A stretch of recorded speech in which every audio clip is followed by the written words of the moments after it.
Sorry, folks, I'm just getting here a little late. I had to answer the door. So, I don't know if he's just practicing or if this is the first rack, but Bree Garcia and Stephen Folan. We'll find out in a minute here, I guess. If he misses and Stephen comes to the table, then we know it's it's the match.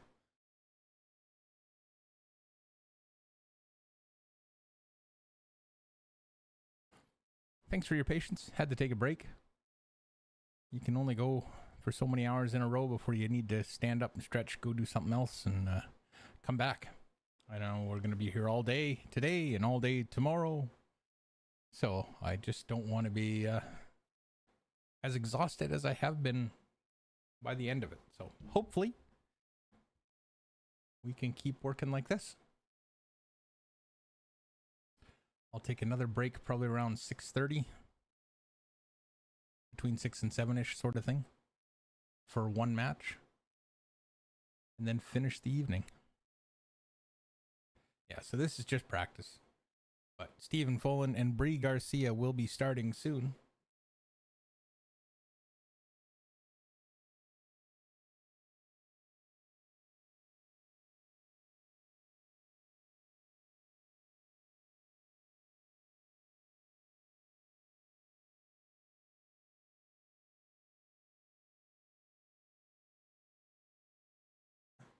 I looked over at my YouTube stream and it was horribly blurry. And then I remembered that for some reason it autos to the lowest resolution out there.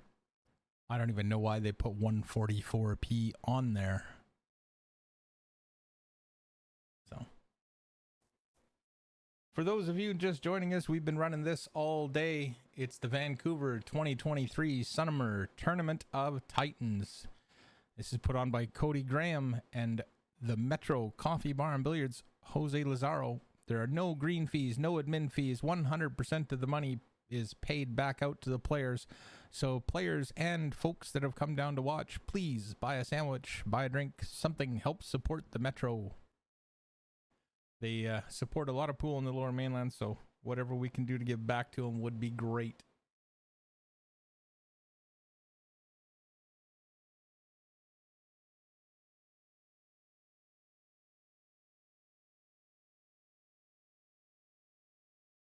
Up next, as you can see, it's Stephen Folan and Bree Garcia. Stephen Folan came in second at the big Northwest 9-ball Open, held down in south of Seattle there, in Auburn at the 15th Street Bar and Grill, and at, there was another venue. I don't remember the name of it, I apologize. But that was put on by Jesse Bergman and David Ringler. And they did a fantastic job. There was a ton of added money. I think there was like $10,000 added to the event. So fantastic payouts.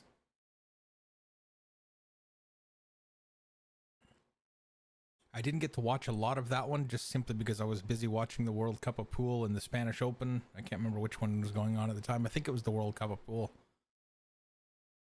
I really enjoy the professional events.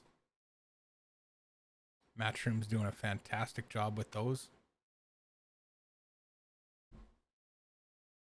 I think the next one,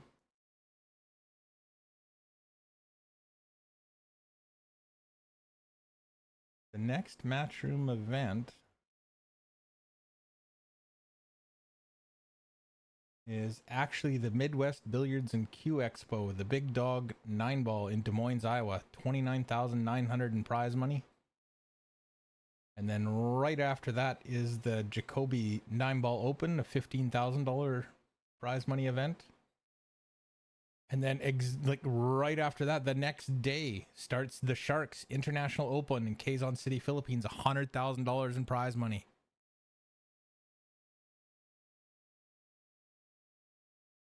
So yeah, every week now there's something going. Whether it's a Balkan tour, it's a ranking event in the US or you know, the ranking event in Asia. Australia has a $30,000 event on August 18th. The European Open is on August 8th to the 13th. I don't have enough holidays to take time off to watch all these, though.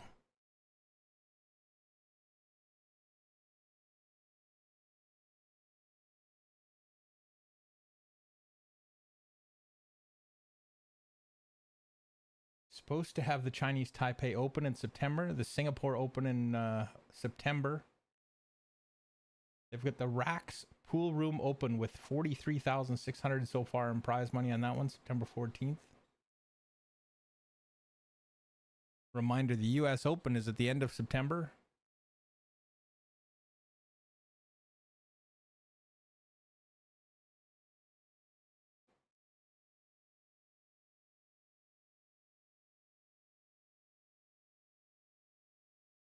And the Tao Finnish Open is right after the Moscone Cup. It is a new ranking event for 2024's Moscone Cup.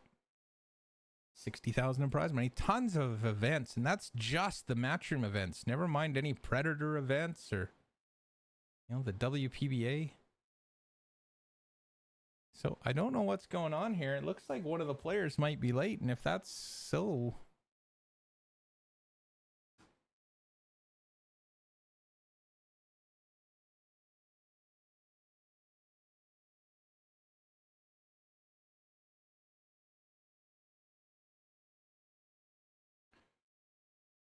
We're just waiting for them to start, I guess.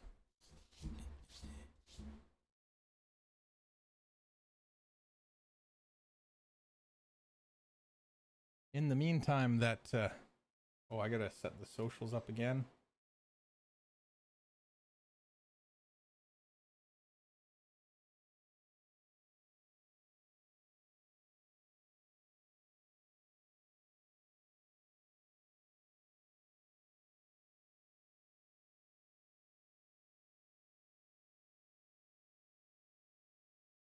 Okay.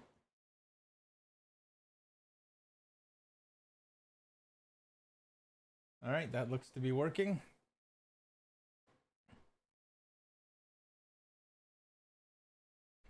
Yeah.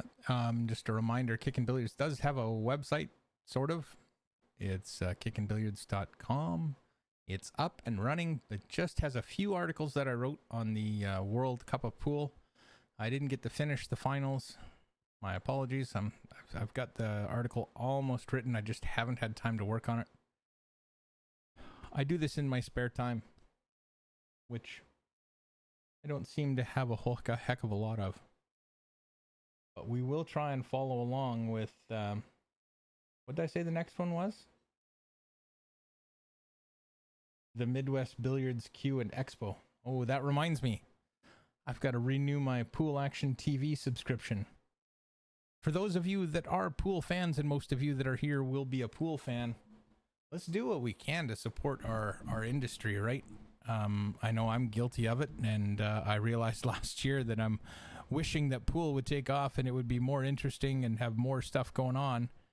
And I didn't even have a subscription to a pool magazine like Billiards Digest, Sneaky Pete Mafia, right? There's Sneaky Pete magazine. What is the other one? Pool and Billiard magazine. That one's still around, right? Subscribe to Pool Action TV. It won't survive if we don't keep it going. I mean, if you're not going to use those things, then don't worry about it, right? But especially Billiards Digest from Mike Pinozzo and company. There are a lot of good articles in there about training, techniques, tournament results, player profiles. And no, I'm not getting paid to plug it. I just want to help support our sport and the companies and people around it.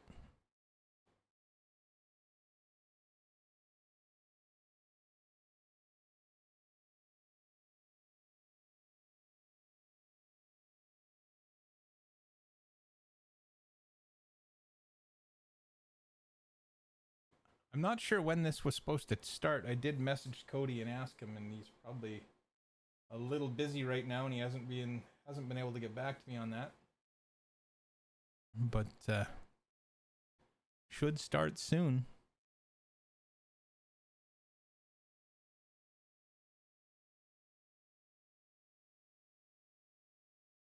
Be good to see Stephen Folan in action, the owner of Sneaky Pete's Billiards Cafe, I think it's called, in downtown Vancouver.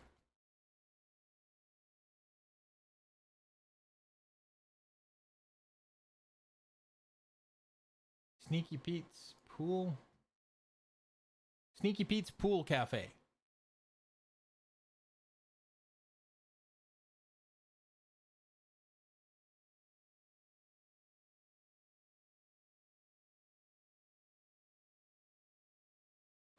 At 424 McLean Drive. If you live in that area, check it out.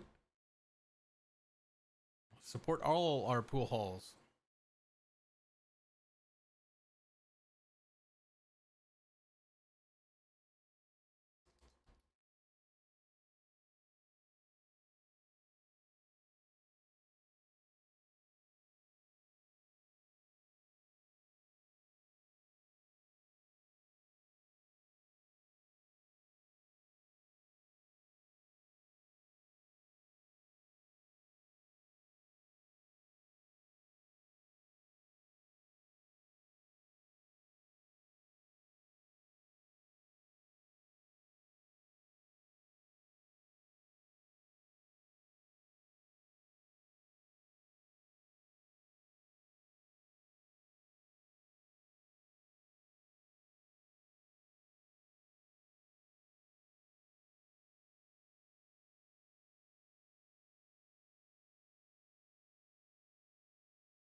Should be starting soon. Sorry, I was just looking up another pool hall I thought was in Port Coquitlam. Other than Sneaky Pete's and the Metro and Marston Billiards and Q1 Billiards. Anybody know of any other pool halls in the Lower Mainland? I thought there was one called Ball Breakers, but I'm not sure.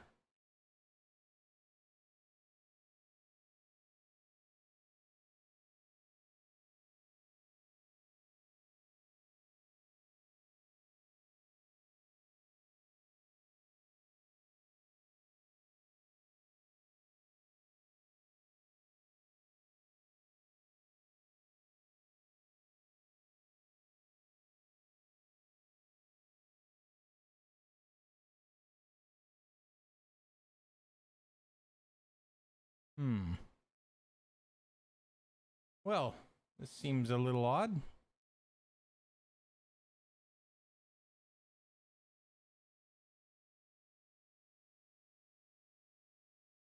I may have jumped the gun on this, so I'm gonna stop this. Well, let me see if I can get a hold of Cody.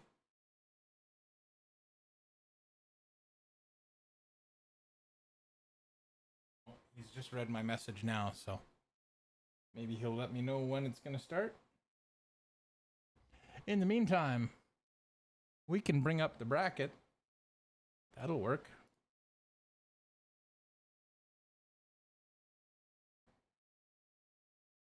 So far, in the second round, Curtis George got by Nat Henry. Lito past Nikki. Bien Lim, 5-0 past Mike Isaac.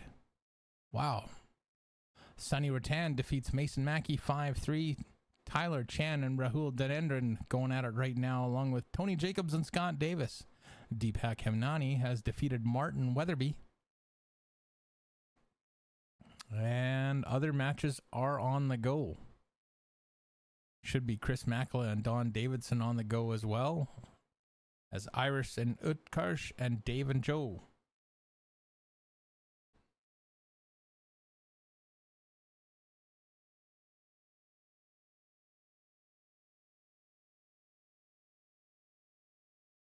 Well, what do you do?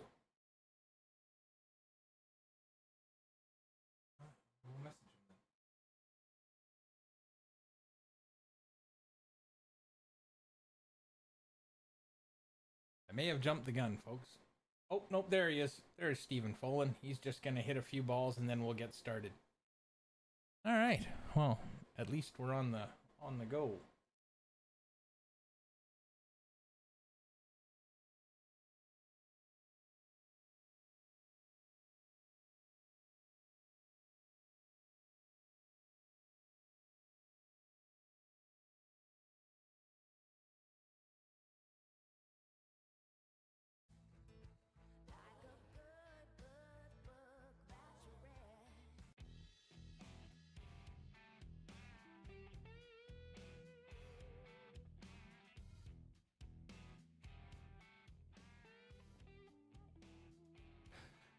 The big sponsor of the tournament would be All Hours Plumbing. John Sparks for all your plumbing needs. Other folks that support Pool in the Lower Mainland would be Shawn McCullough of Vortex Solutions and Manufacturing, Andy Kloss of High Point Construction. This is just a few. I haven't done all of them. There's so many to name and mention. Patrick Bayless at Karma Tattoo.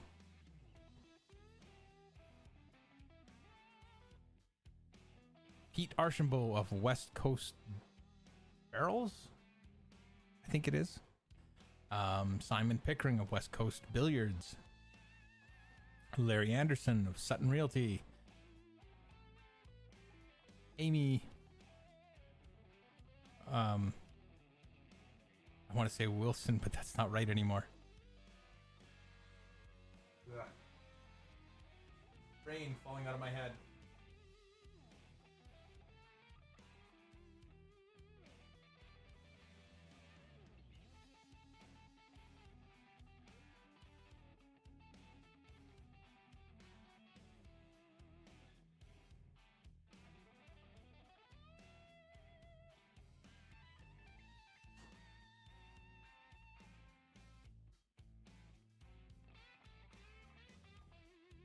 Amy McDonald. There we go.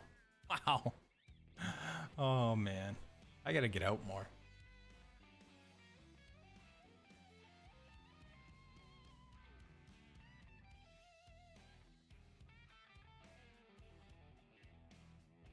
Master Billiards. Oh, okay. I wouldn't mind trying the carom tables. Soho Billiards downtown. Yeah, I've been there, actually. They did that TV show there. That never aired. I probably wasn't very convincing because the tricks they were showing might have looked good on camera, but they're pretty freaking hokey.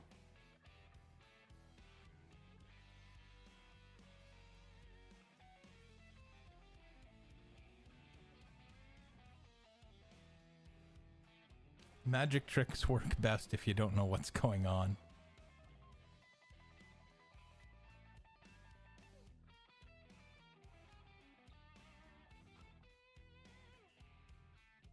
Thank you, Terrence.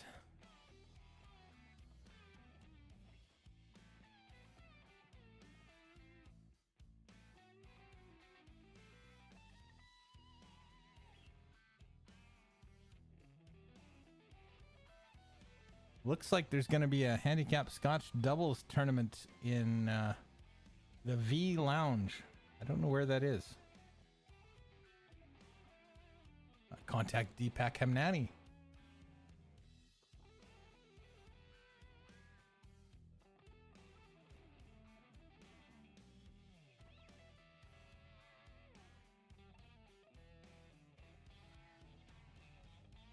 What's in Victoria? 3366 Douglas Street.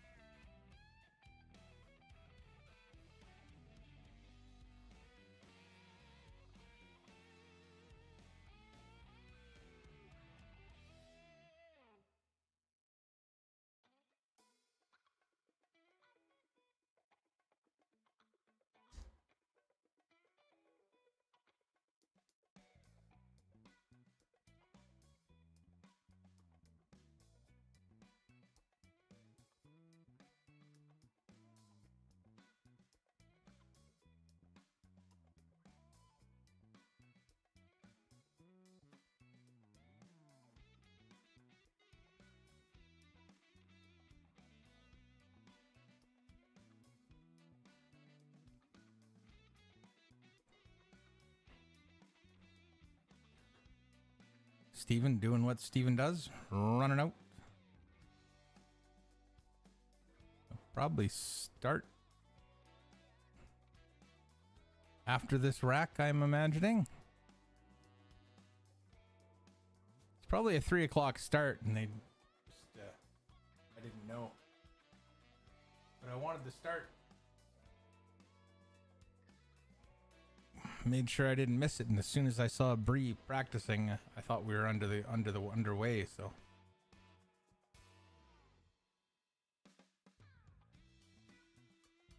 Stephen Folan, I think, is about a 720 Fargo player. So hopefully we get a lot of break and runs. Well, it'll be alternating break and runs, but maybe, Bree Garcia is rated a 6. He's probably around the high 5s, low 6s range, I think. Let's look him up.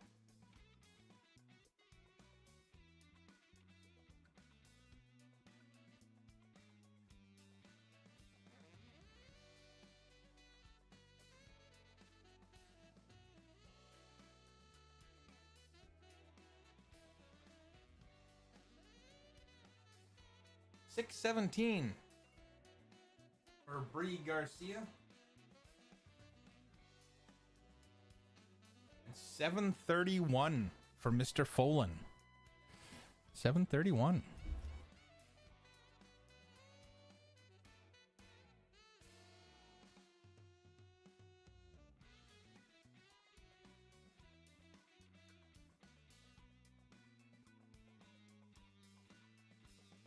Guy plays well. Very, very well.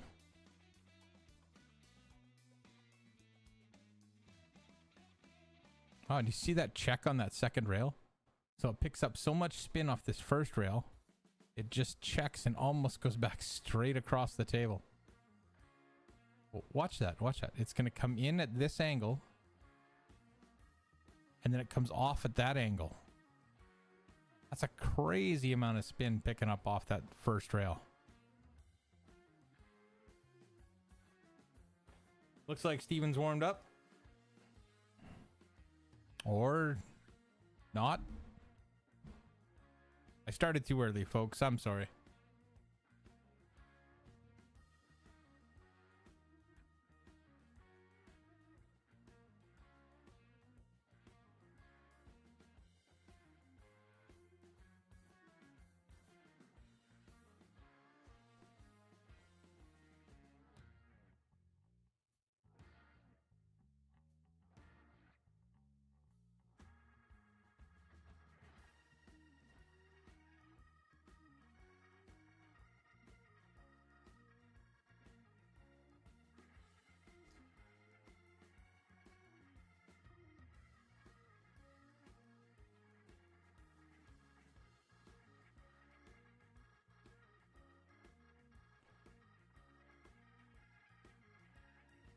While Steven practices a little bit, I will be right back.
You know, I was talking about supporting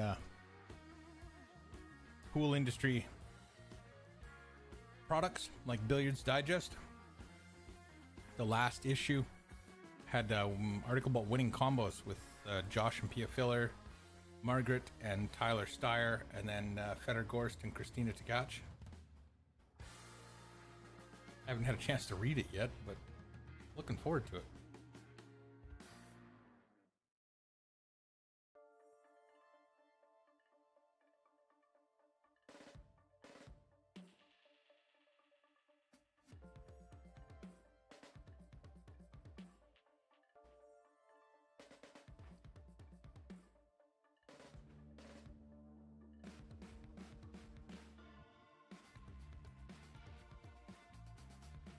Oh, and there's also Sylviana Liu and Aloysius Yap.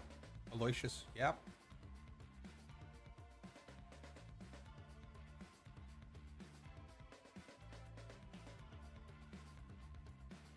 So. It's growing, folks. It's growing.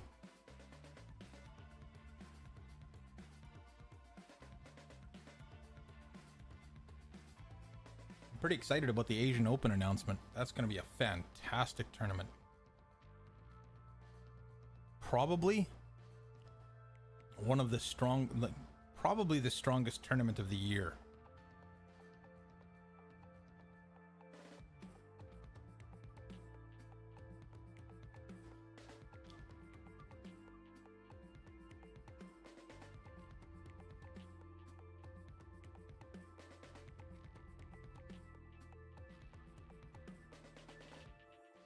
All right.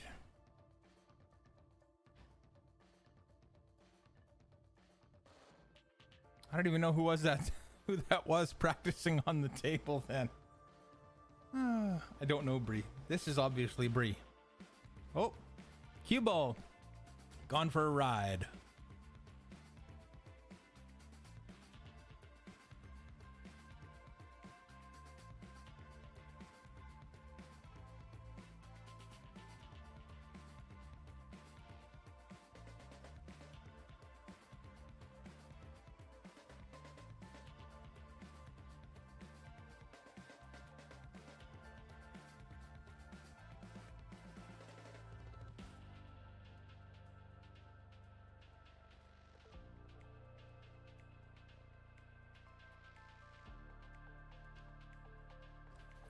Stephen Fullen at the table, ball in hand.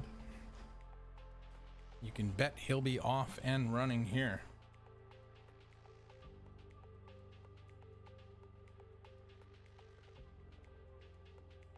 Taking the only trouble ball out of the equation right off the bat. Notice how when the cue ball nudged a 3, it came clear. That's not by accident. That is deliberate.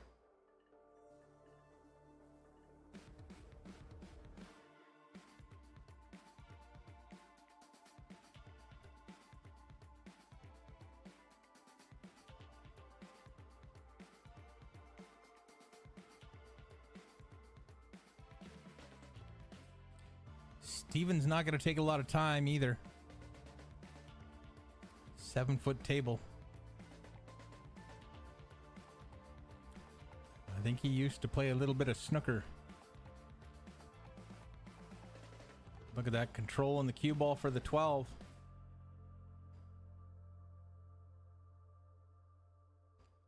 Are we even 2 minutes into this rack already?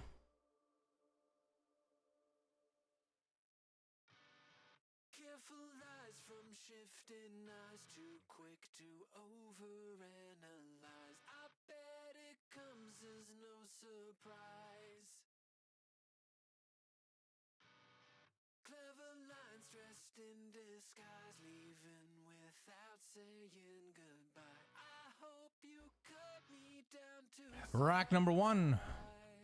Broke by Bree, but scratched. And Stephen Fullen gets the run out.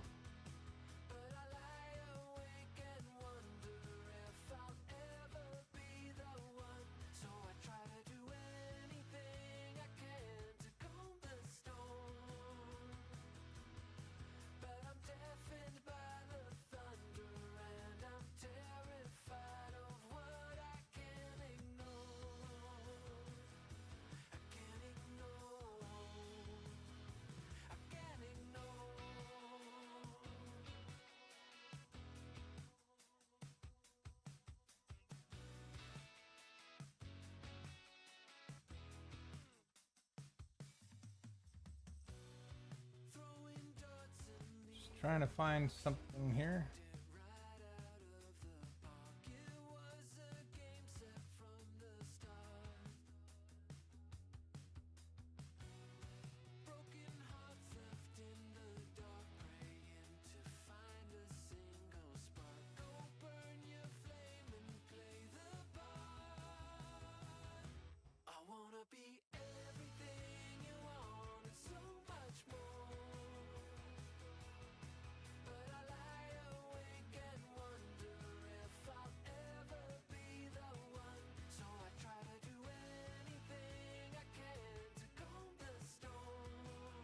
Can't find what I was looking for.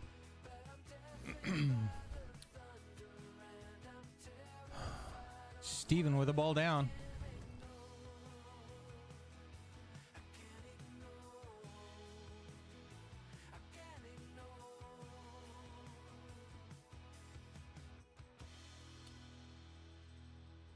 Doesn't really matter.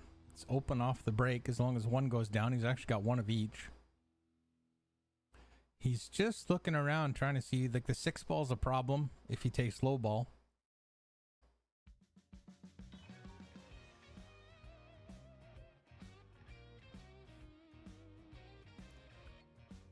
He's going to take the 7 and draw over.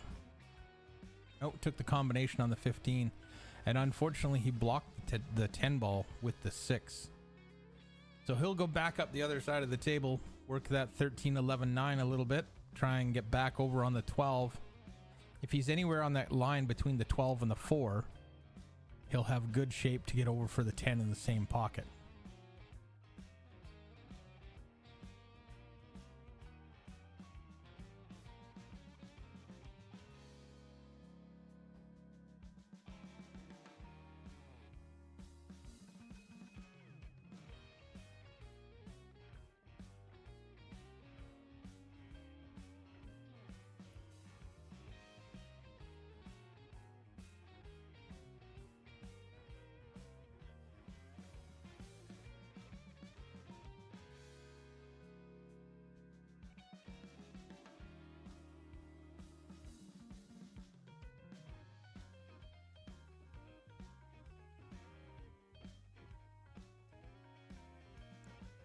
Looks like that 11 goes by the 8. He would have liked to have come backwards a little bit on that now because he doesn't quite have the angle to get over for the 12. He may end up rolling forward and then banking the 10. But it looks like he's playing with bottom. He's going to draw all the way back up and down. Oh, he's gone too far. He's gone too far. He's going to have to play the combination now.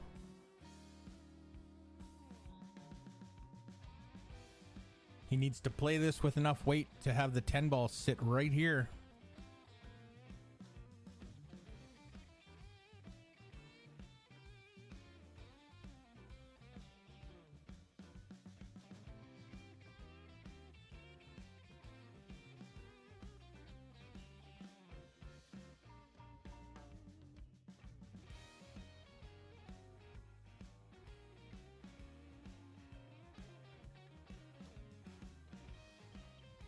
Bree Garcia to the table for the first time since he broke in rack number 1. Everything's wide open. Just needs to avoid making a big mistake and cluttering it back up. He's going to take the 7, but I think you should leave that. It's easier to drift between the 8 and the 10 with the 7 there than it is to get there from any other direction. I think the 4, 5, 1, 6, 7, 8 is probably a better pattern.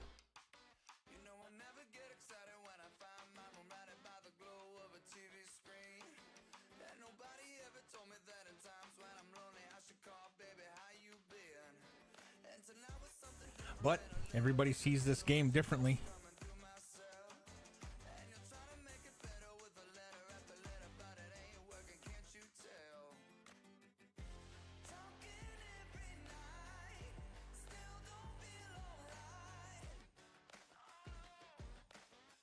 One rail backup table. Now he may elect to go 7-6, but I'm pretty sure it's he'll go 6-7. Yeah, he's just checking to see where he wants to be.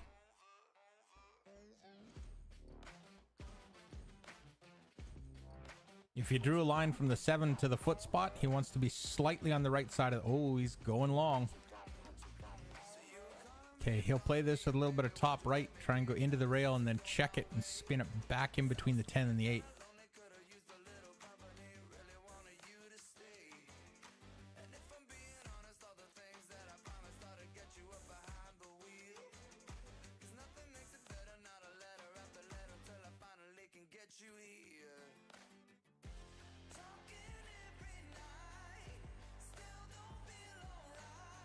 Oh, that almost ended in disaster. If he hits that 18 any harder, it bounces off the rail a little further and the cue ball goes up table. He's now hooked on the 10. As it is, he should be fine, and he is. It's 1-1.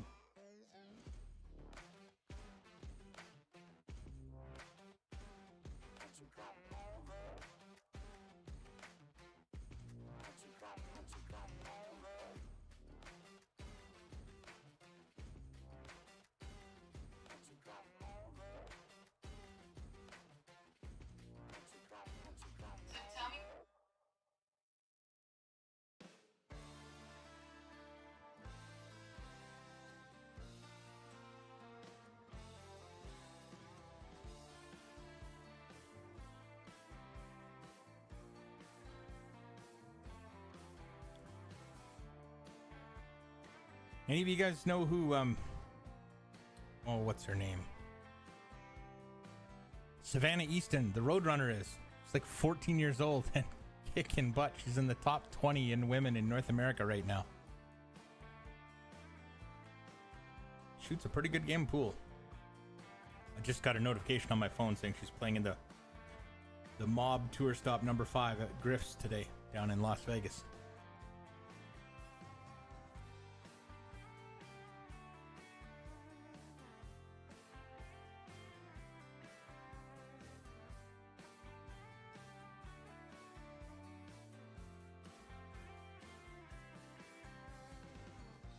Bree almost scratching again.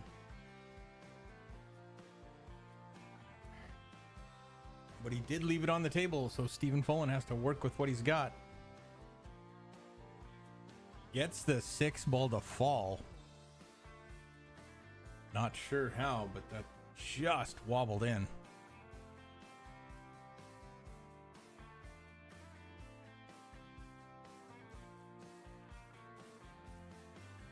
Needs to figure out the 4-3-5.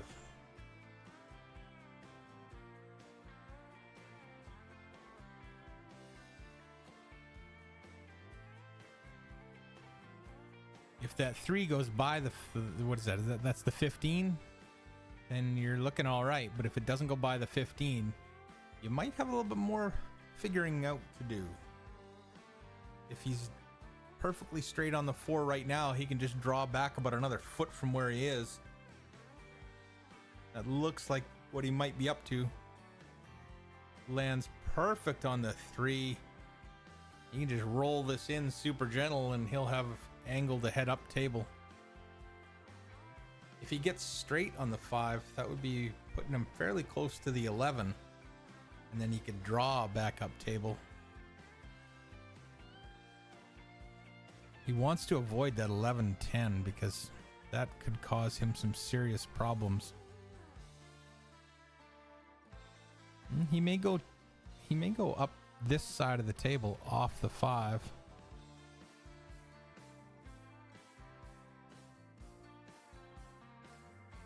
No, anywhere in here works.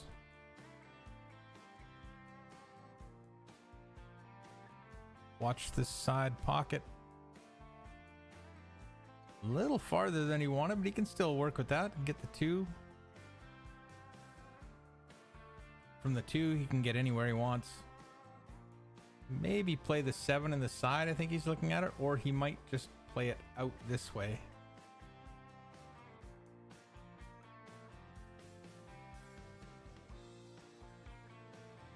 Right on the 7.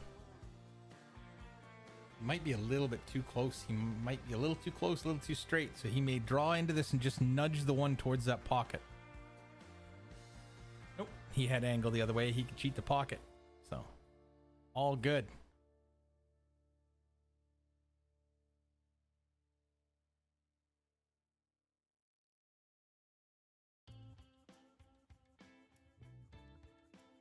So Stephen Fullen stuffing that bottom right ballot box with balls to take the second or the third rack and lead 2-1.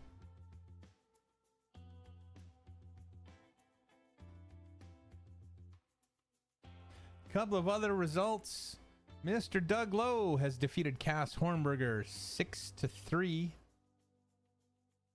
And Rahul Dhanendran has defeated Tyler Chan 6-4. All the other results that are in we already knew about.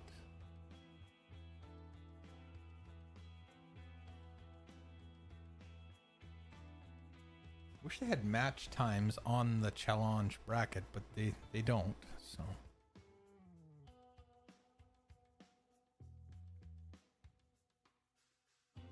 Is what it is.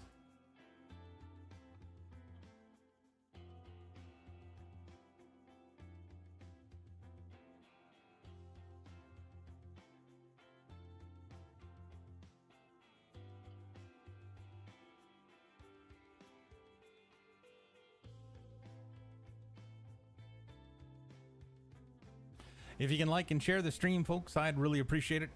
Sharing, especially because it's not easy to do. Not as easy as I'd like it to be. And I appreciate your efforts in helping me out.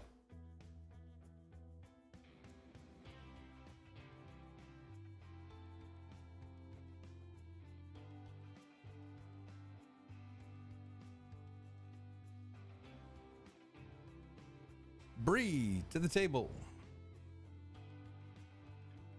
Steven with a dry break. Will it cost? Oh, he scratched even. Sorry, I didn't see that. I was looking away. You can't find everything. You can't see everything. You can't watch everything. There's too much going on.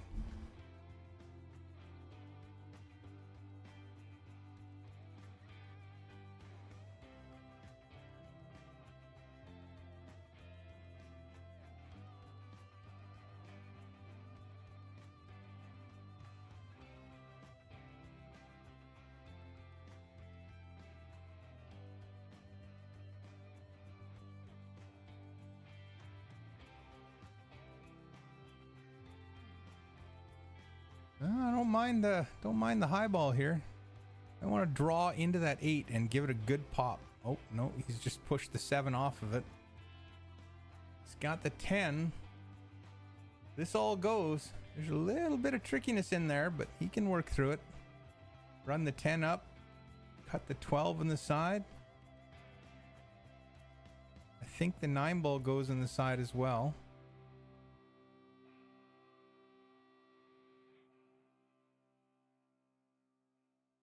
You might have to play the 15, 11, 9, 13, 9, or 8.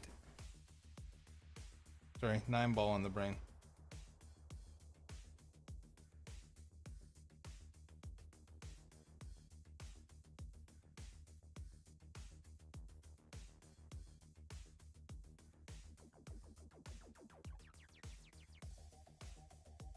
It's a tricky little cut on the 12.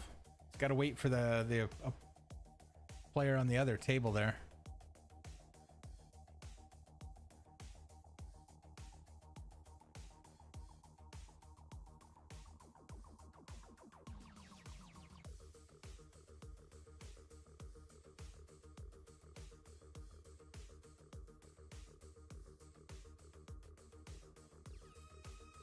Looking good. He's gonna have a little bit of an issue with the 4. He might have wanted to be a little further away. These can sometimes be hard to judge exactly how you get the cue ball forward.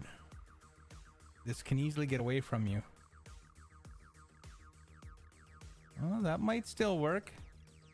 If the 11 goes in that corner, he's still all right. You're going to change your pattern a little bit, though. You're going to go 11, 13, 9, 8.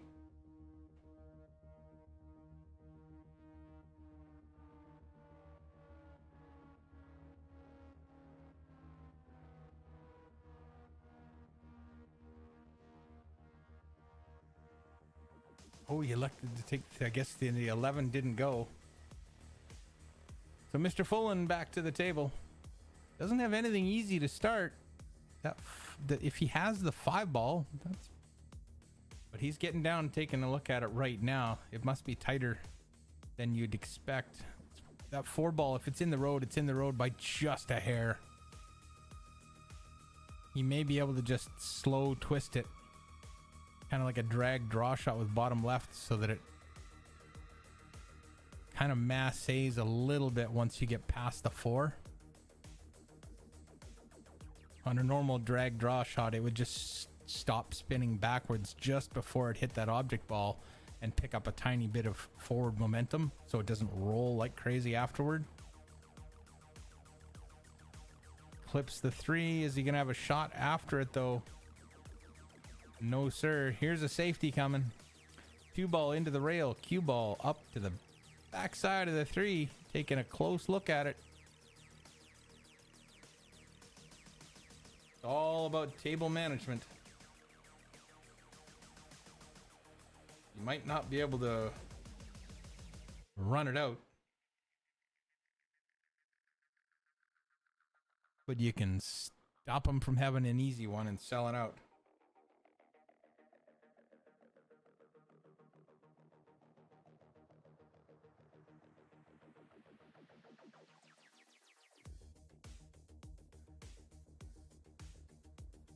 Or maybe not.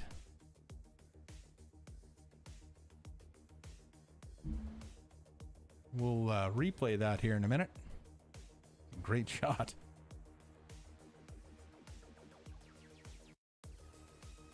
With the kick at the 9, and he's got to put a little bit of spin on this with the 4 ball in the road.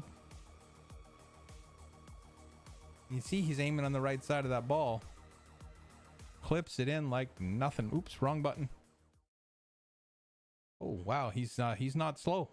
Took care of that real quick while we were watching the replay, and he's now on the 8. Gonna tie it up 2-2. Breeze staying with Stephen Fullen.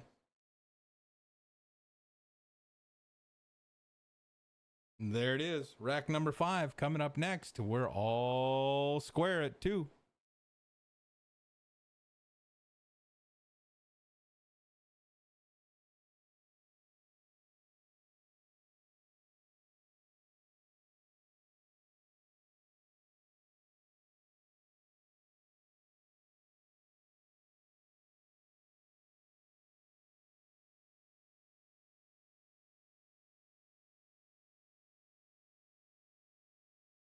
Oh. Bree can play. Make no mistake. Fargo 617. You can't be bad.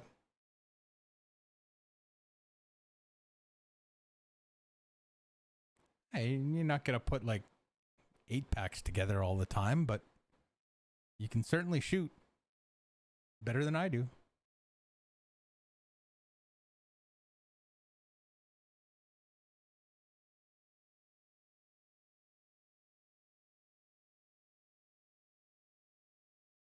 Rack number 5. Mr. Garcia breaking from the head spot. So watch, the 4 and the 3 are going to come straight at the sides. 3 ball makes it in. 4 ball got kicked before it got there. Cue ball got knocked around a little bit. But he ends up with a ball down, and look at the table.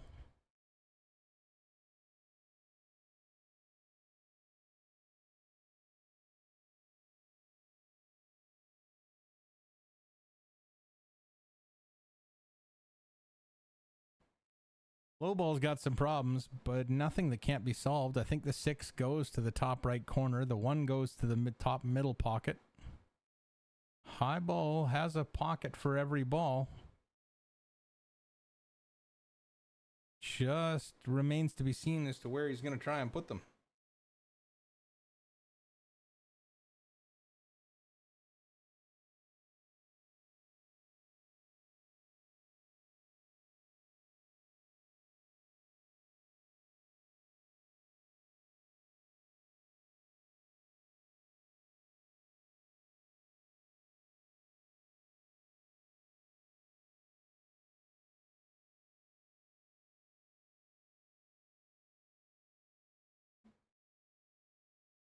He's going to cut the 7 on the side, try and hold it there for the... Nope. He's going to try and bump that 6 just enough, which he's pulled off beautifully. That's going to work well.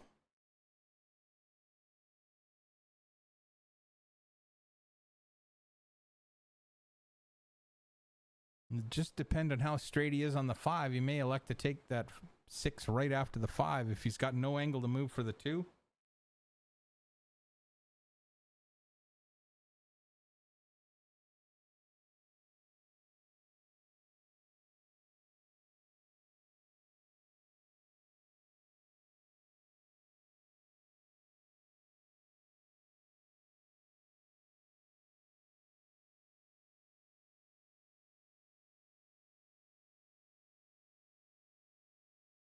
I'm not sure why you went that route, but he's in tough now. Not a lot of different options there.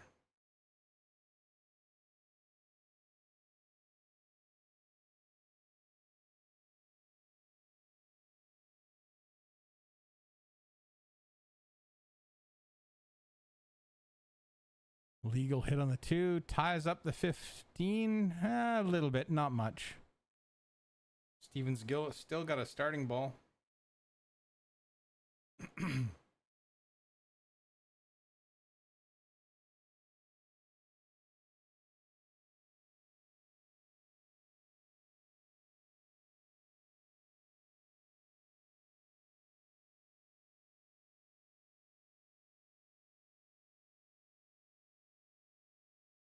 And there it is, the breakout for the 15 right off the bat.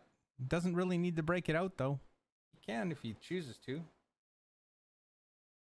Just changes your odds a little bit.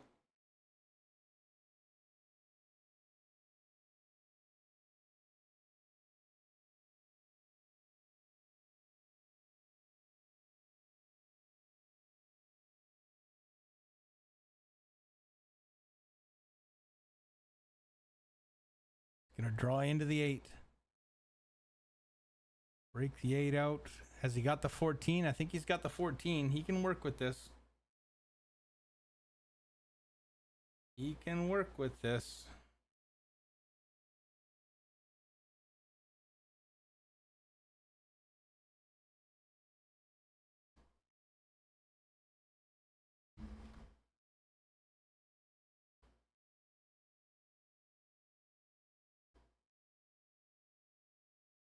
The only problem here is that he's not going in the right direction off the 14, so he's going to have to jack up and try and draw back for the 13. Yeah, there it is.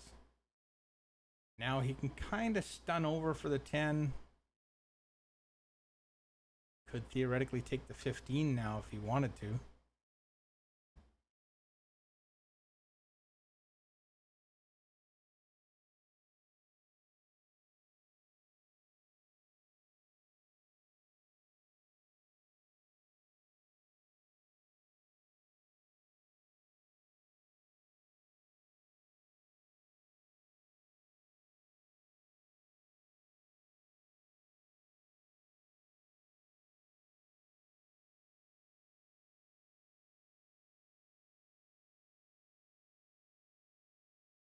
Take the 10 in the corner. I was wondering how he was going to play that position because you're inclined to go to that nearest pocket, right? But there's nothing wrong with taking this to the corner if it keeps your shape simple and increases your overall chances of running out.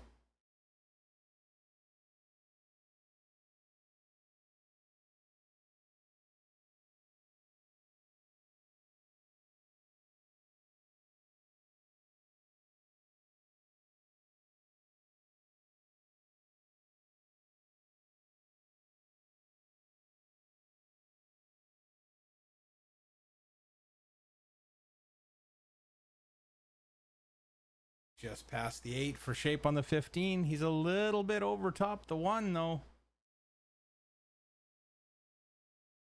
You would have preferred to get right past the 1 or not even as far as the 1, just not right over top of it.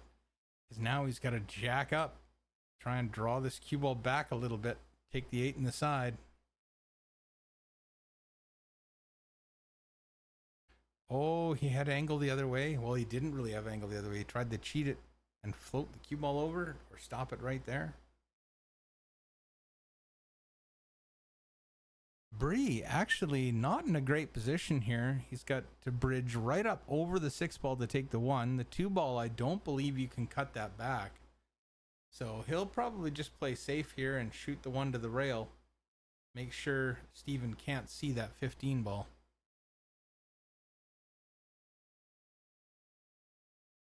He's going for it though.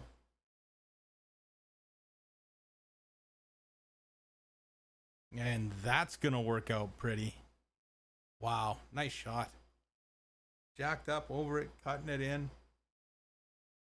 Coming around 1, 2, 3, 4 rails for perfect shape.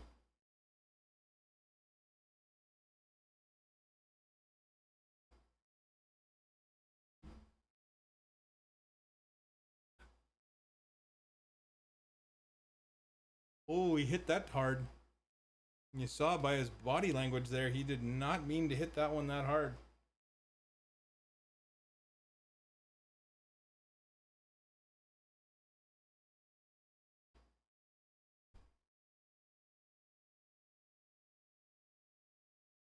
To take a 1-game lead. Oh.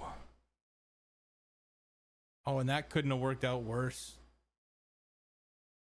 Give Steven a shot at the 15. If there's any saving grace here, it's that there's not much angle and Steven might have a little bit of a hard time moving the cue ball a little closer to the 8 to play the 8, but again, he can take the shot right where it's from. That was weird.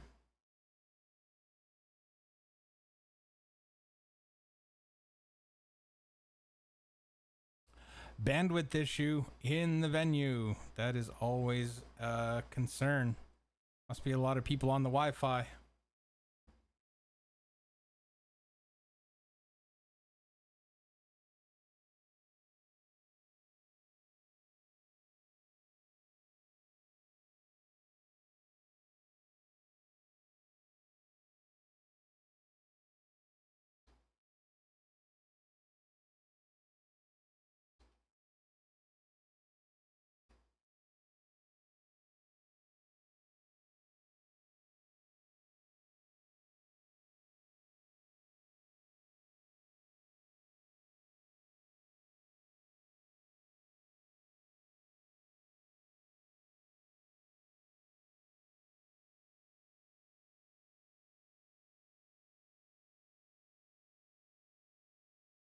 Steven getting through it.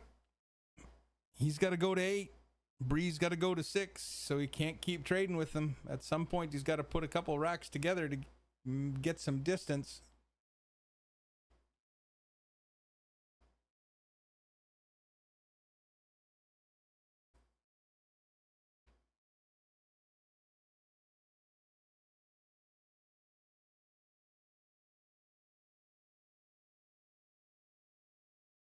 Cue ball down.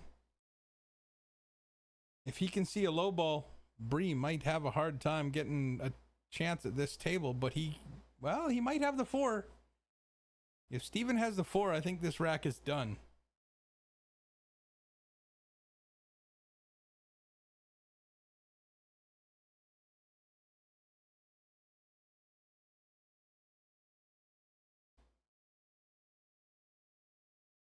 He's looking, formulating the plan, solving the riddle, putting together the puzzle, circling the words in a word search. I don't know. What's that, a euphemism can I come up with? He's loading the brush to paint the wall. I don't know. Does it have to make sense? Ooh, drifts on by.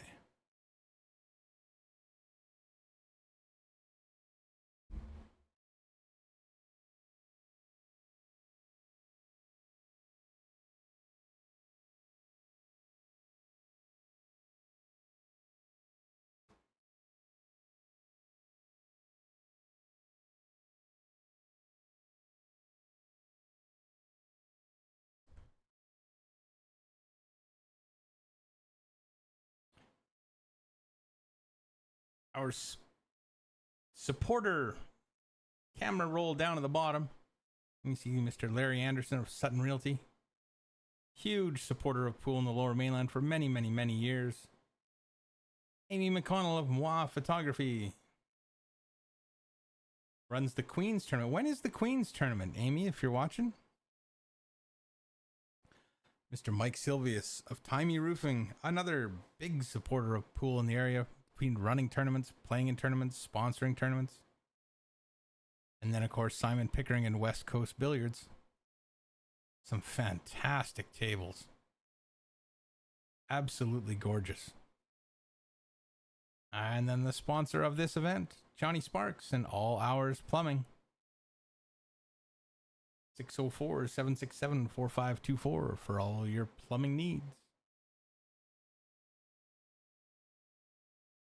Steven with just a little bit more work to do here. Should be able to draw right off this 3 back to the center of the table for the 5. Just doesn't want to underdraw it. Well, he's on the 5. Whether he's going to get on the 8 from there or not, I don't know, because he's going to have to hit this really thin. Cue ball is going to be traveling. This could end up anywhere.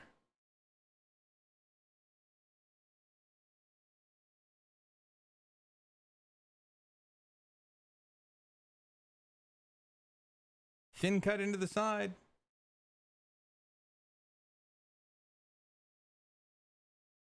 And he's got to look at the 8.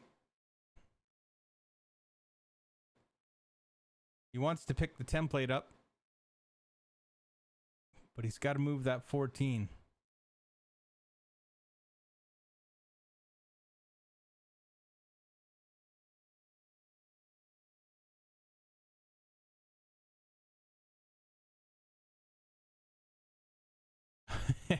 Couldn't pick it up, so he'll just rotate it out of the way. I don't know. Now, what would happen if that actually caused a problem? Doesn't matter. He's up 4-2.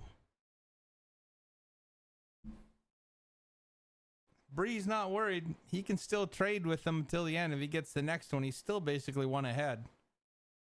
If he loses this next rack, though, it's going to be more than just trading to get to the end.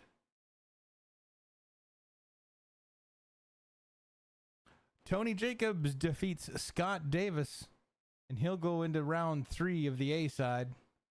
So far on the A side, we have Curtis George versus Lito Attendido, Doug Lowe versus Bien Lim, Sonny Rattan versus Rahul Dhanendran, and Tony Jacobs versus Deepak Kamnani. Some decent players on the A side already, and we have more to come.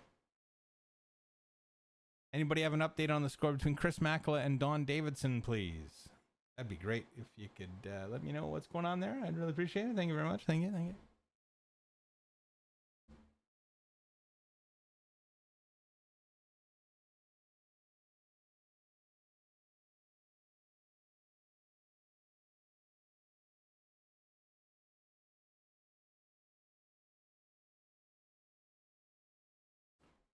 Bree to break. Rack number 7.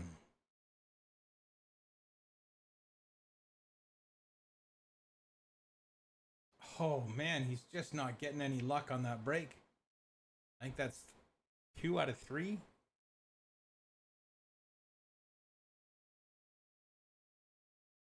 Or maybe 2 out of 4, I know for sure he's scratched on.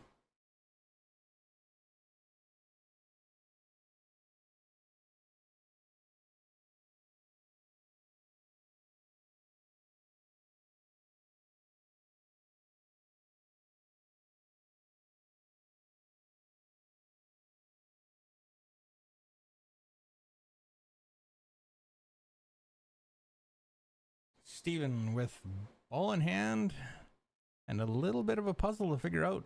I like high ball here, and I might take the 13 to get it kicked off.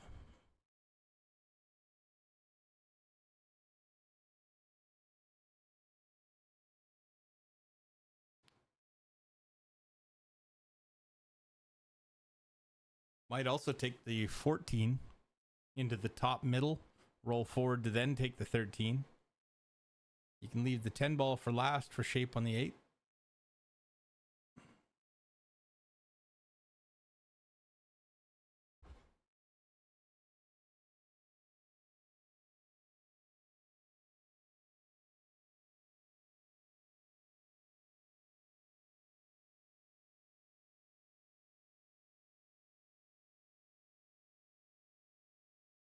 Not sure what his plan is yet.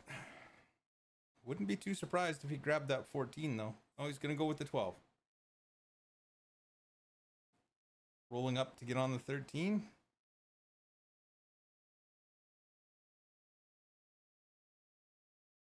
Well, looks like he's going to take the 14 now. You never know if guys are just checking angles for the next shot.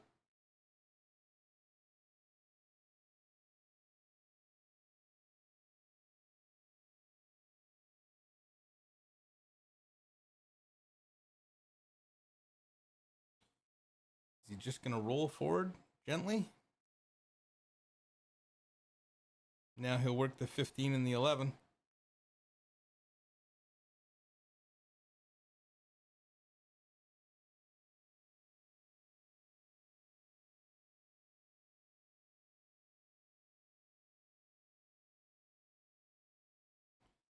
The 11 into the rail, bounce out for the 15. Nope, 15 and then just draw back for the 11. All comes down to the angle that you have at the time, which I can never see from here. Have to rely on the player.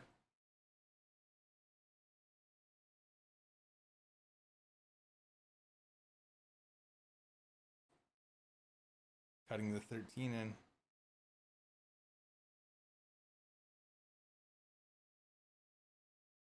Now using the 10 to get on the 11. Wants to be fairly straight, but not dead straight. Needs a little bit of angle to pop out.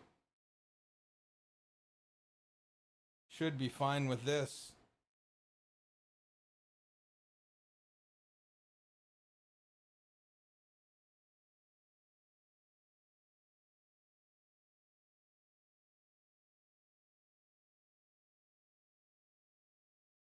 To take a 5-2 lead and get another run out on the books. There it is. Stephen Fullen starting to create some distance here. Leads 5-3. He's going to 8. Breeze going to 6.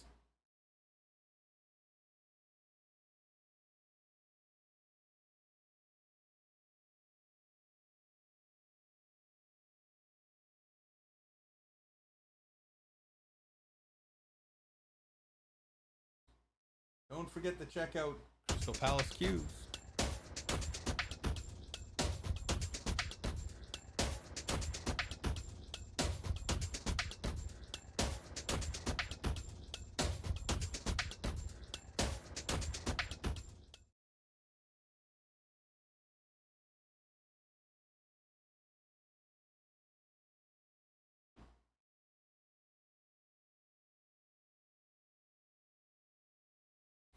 Rack number 8, Mr. Stephen Fullen to break.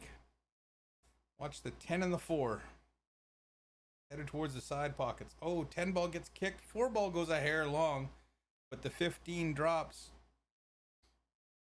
Unfortunate for Stephen. I don't know if he can see a ball.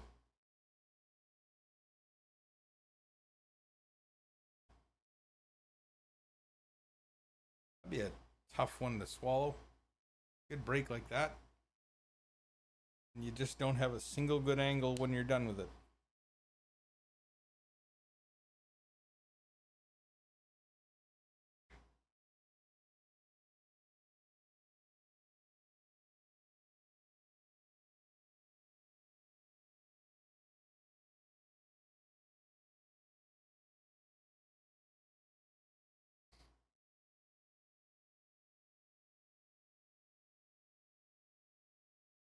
Pretty sure the only ball he can actually see to make is the 6. Unless he can cut that 12 in. The 2 ball does make it a bigger pocket. It's just got to have the speed to get there.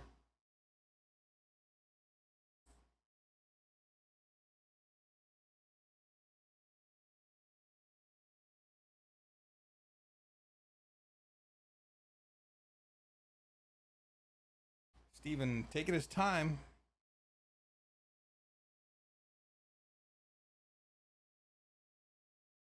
It's one of those things. He wants to be sure he's got the right decision in mind.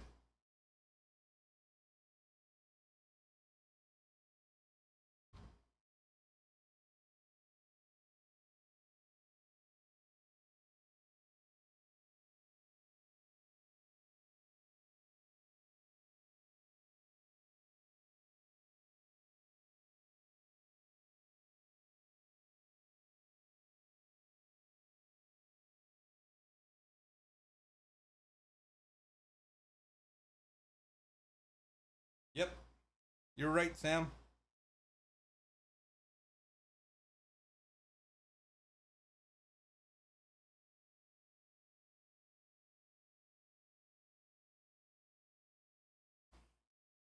Yeah, I think Steven took second down in the Northwest 9 Ball Open down in Seattle or south of Seattle there last week. Last week or the weekend before? I don't remember, but it was a pretty good payout. From what I hear, I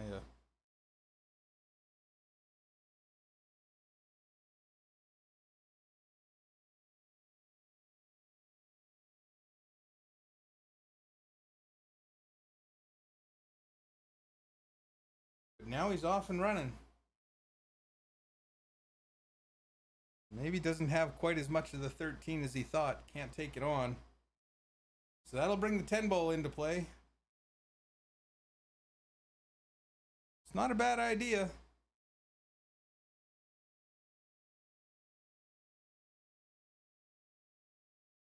Ooh, just missed it, but at least he left it in the road of the one. So Bree, while he comes to the table with another opportunity, it's not exactly great. There is nothing open. Huge cut on the 3 to the bottom left corner, maybe, but that's going to disturb a bunch of balls down there. And no guarantee of getting on another one.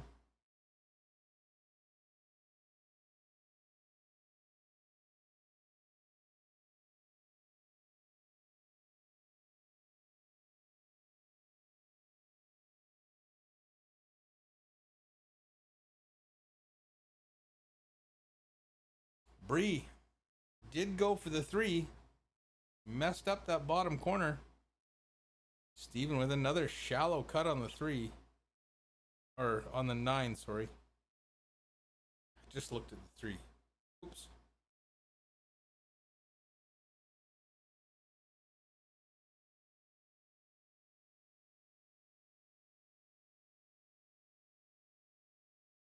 Watch how Steven watch Steven's body movement at the end of his stroke.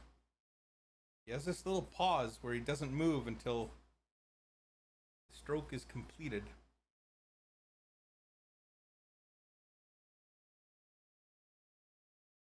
I'll see if Steven can roll into that 14. No, he's going to come off the end rail and just miss it. One more opportunity to get there. And this isn't easy. This is going to be a little bit jacked up over the 8 with bottom right. Oh, but he does it perfectly. Couldn't have left it any better.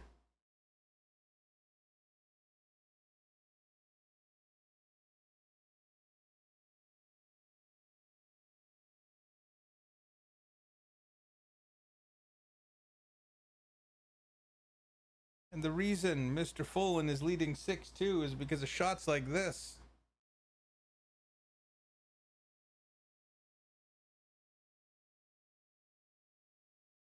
That'll get it to you almost every time. You can play shots like that, you're gonna win a few games.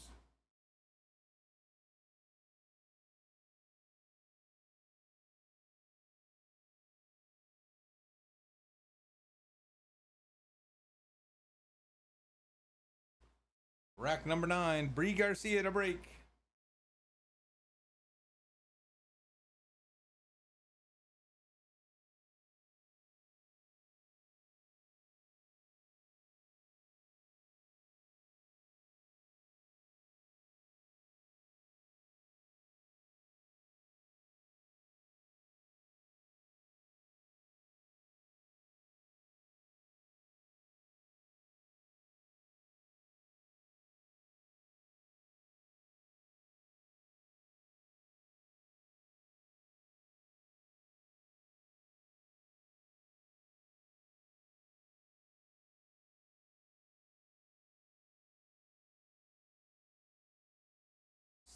Threading the needle.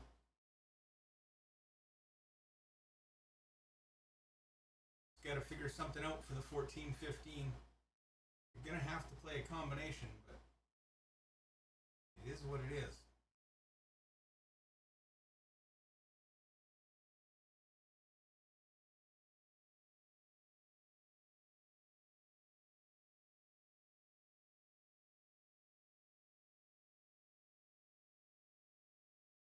Excuse me, folks.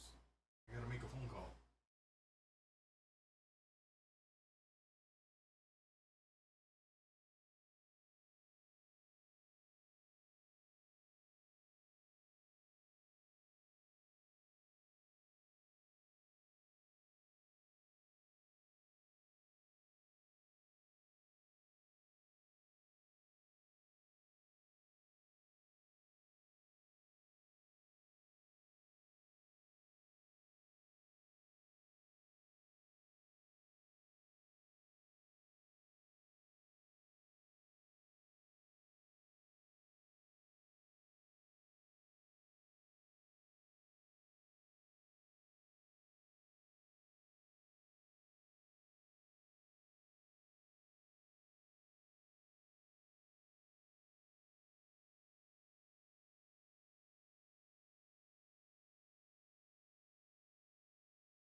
Somebody asks you to phone them, and then they don't pick up the phone. They'll probably call me in a minute. But in the meantime, we'll watch what we can. Just a little bit of right-hand siding wants to come out past center. Not far enough. Probably just going to roll this in and take the shot from there.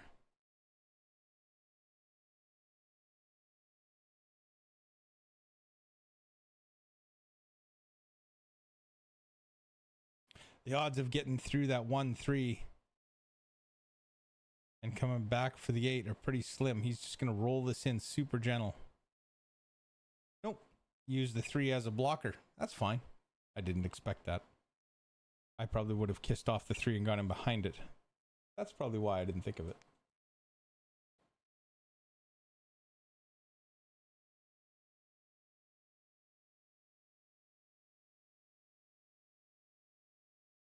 Oh, Steven just misses the 8.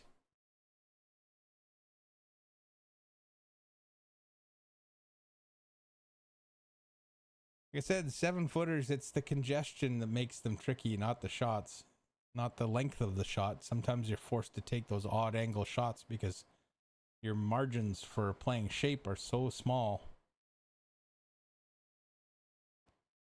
Tough to get through.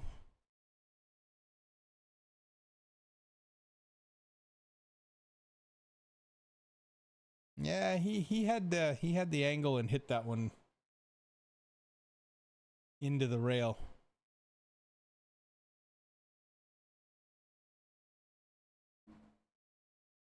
But there's so many variables in pockets, right? Like whether it's shimmed or not, whether the cloth is old or not, all that sort of stuff.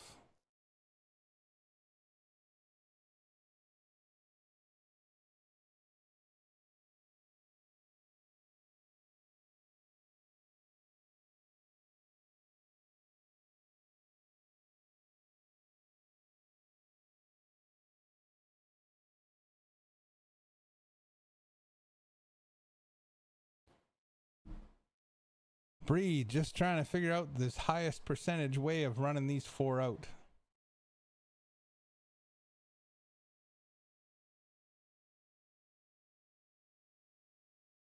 Oh, I wouldn't have thought he was going to go to that side of the table, but it's easy to do. Just overcook it just a little bit. You can be a good 1.5 feet out.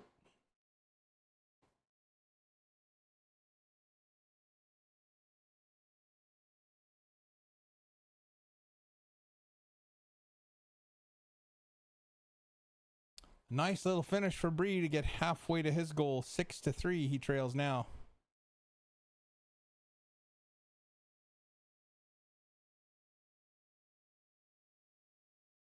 Nicely done, sir.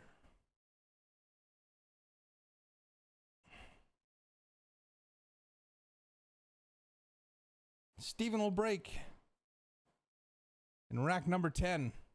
Trying to get to 8 before Bree gets to 6.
Have I been muted this whole time? I think I've been muted for a little while now. Oh man, mute button getting me again today.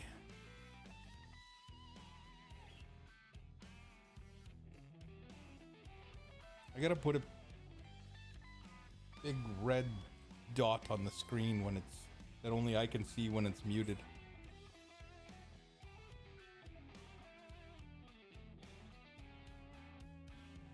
Nice.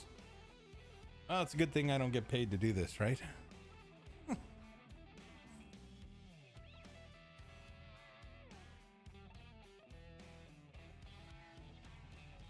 It's just disappointing when I talk for 15 minutes and then realize the mute button's on. It's like, yeah, damn it. Oh well, it is what it is. So, Mr. Stephen Folan on the hill. Pretty wide open rack here. 3-ball might be a little tricky if you take low ball.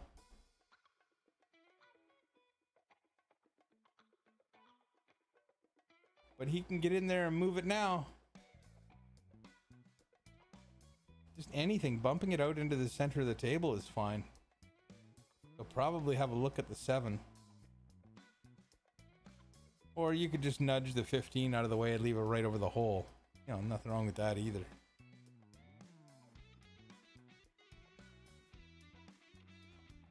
The guy plays good.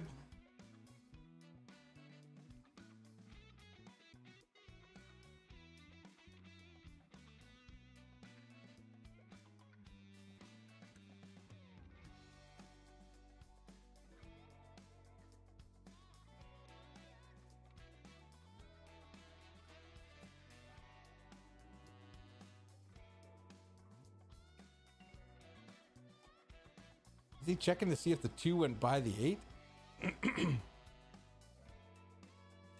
That would be an interesting shot positionally.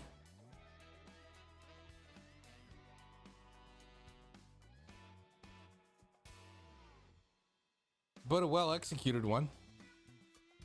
And you can't complain about that. So now you can take the 6, or sorry, the 2, the 3, the 6, and then the 8.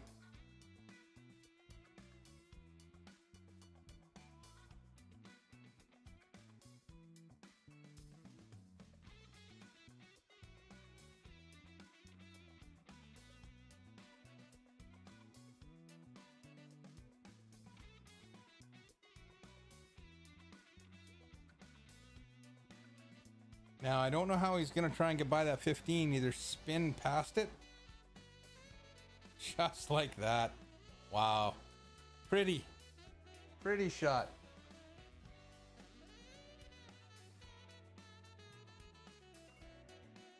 A little bit of top left. Come 2 rails out for the 8. Big target. Would like to be off the rail a little bit, but he's not going to get to. So he's just going to gently roll this in. And there it is. Mr. Stephen Folan advances with a score of 8-3. We'll be back with the next match in just a little while. So keep your eye out. We'll be back soon. Thanks, folks.